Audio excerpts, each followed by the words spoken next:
when we say like the personal relationship with Christ, we don't mean that like provide like if you don't have that like emotional reaction, let's say, with like that doesn't absolve you of growing closer to Christ. Right. So Right. it's not emotional, and it's also not private.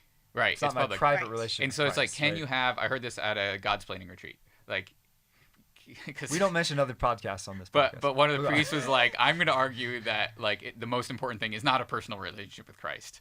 And he went on this long talk, but he got back to the beginning after like went in this like giant like circle around, and he came back to, yes, you have to have a personal relationship with Christ, but on Christ's terms, which is through the church.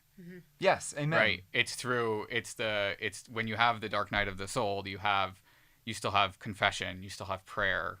Like you should still fall back on these things, even if you don't feel Christ's presence. Yeah. You're called to still seek Christ and to live a holy sacramental life. Right. No, a personal relationship does not mean feelings. Yeah.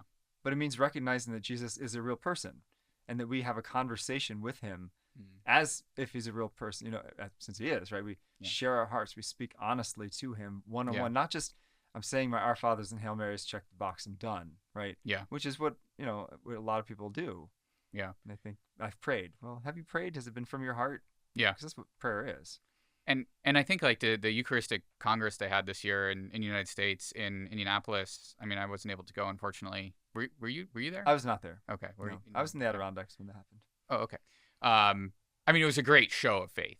I mean, it's like that wouldn't have happened 20 years ago, even 10 years ago. No, it wouldn't have happened. I mean, the whole idea of, and so it's like, is there hope? It's like, yes, because you have all these people making a pilgrimage to go see Christ. Yeah. Right. It's a Eucharistic pilgrimage. The highlight of the event, besides like the convocation, let's say in the Lucas Oil Stadium, was the procession. Yeah. Of the giant, like, foot wide diameter host.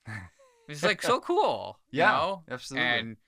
And I think Bishop Barron, like, he got like filled with emotion and like turned around to everybody and was like, this is the church. This is us.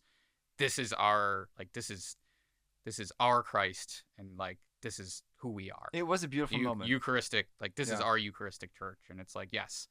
And like, you go and you seek Christ. And that's like tremendous hope that people are doing that. Yeah. Whoever they are. And if it's 8 people, if it's 80,000 people, if it's 800,000 people, like that's the hope. That's a sign of hope. Absolutely. The refocus on the Eucharist that we see in our church. Absolutely.